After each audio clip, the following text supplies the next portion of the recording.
E aí, gente boa, como vocês estão? Trago aqui para vocês mais um vídeo, dessa vez explicando o meu artigo de opinião científico da área do direito, publicado na revista do Jus Navigante, que se chama Liberalismo e Democracia, a Falsa Dicotomia.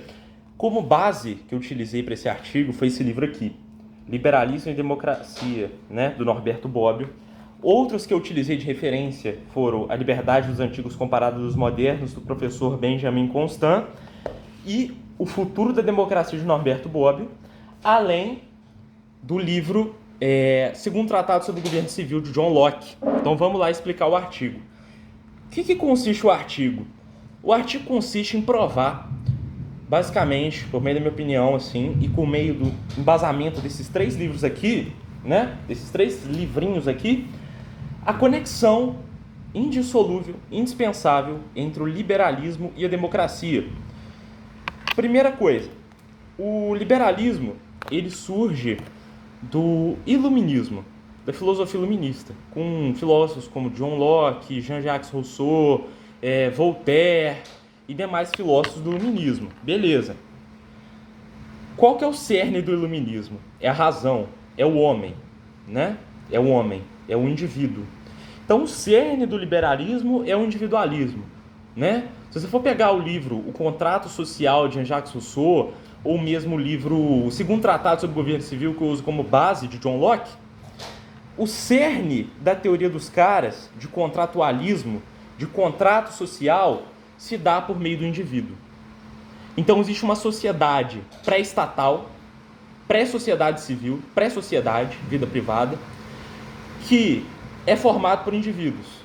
Os indivíduos acordam entre si, fazem um contrato social, daí formam o Estado. Aí depende de cada filosofia.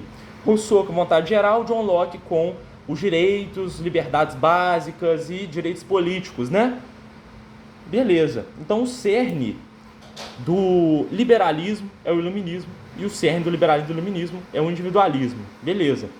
Mas o que isso tem a ver com democracia? Primeiramente, sem liberalismo não há democracia, porque ela se origina da Revolução Francesa, que, segundo o escritor e historiador Eric Hobsbawm, é uma revolução liberal burguesa. Então você já tem um ponto de conexão entre ambos.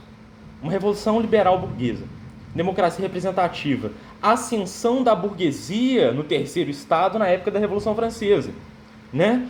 Derrocada do regime absolutista monárquico. Então, o ponto de culminância para criar, para expandir o regime democrático representativo pelo mundo é a Revolução Francesa. E o cerne da Revolução Francesa, né? A democracia se baseia na ideia de indivíduo. Por quê? Se baseia na ideia do liberalismo. Pelo próprio nome que Eric Hobsbawm dá, de Revolução Liberal Burguesa, né? O próprio Marx fala que, na verdade, a democracia nada mais é do que um Estado burguês. Não estou defendendo Marx aqui, de longe, longe de mim defender Marx. Mas a questão é, que está no meu artigo, há uma conexão necessária entre liberalismo e democracia. Há uma conexão necessária. Ah, mas a democracia preza pela igualdade, o liberalismo pela liberdade são valores antitéticos. Sim, são valores contrários. Mas sem, como diz eu mesmo, né? Eu falei isso no artigo. Liberalismo é como pai e filho. Sem liberalismo não há democracia. E a democracia retroalimenta o liberalismo, porque é por meio dela que se garante os direitos e garantias fundamentais, por exemplo, na nossa Constituição. Então, esse que é o ponto. Vamos retomar o raciocínio. Você tem o iluminismo, que tem a ideia de indivíduo, que gera o liberalismo, que a base ideológica e filosófica é o individualismo.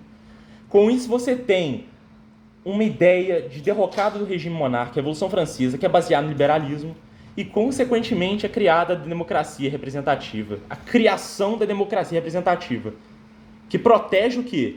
Os direitos e garantias individuais, que é o que o liberalismo defende. A ideologia ou filosofia liberal defende. Liberalismo político. Direitos e garantias fundamentais, direitos políticos individuais. Então, o meu ponto, a frase que fecha O meu artigo é justamente essa. Democracia só como pai e filho. Sem o primeiro, dificilmente haveria segunda. Então o meu ponto é esse. Há uma conexão indissolúvel, necessária, indispensável entre o liberalismo e a democracia. Esse é o ponto do meu artigo. É isso que eu escrevi. É isso que eu publiquei na revista.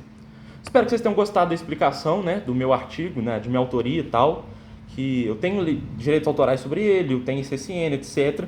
Espero que vocês tenham gostado. Produzi ele assim, num tiro. Não sei como foi publicado, mas foi. Achei que ia ser descartado. Mas espero que vocês tenham gostado. Falou!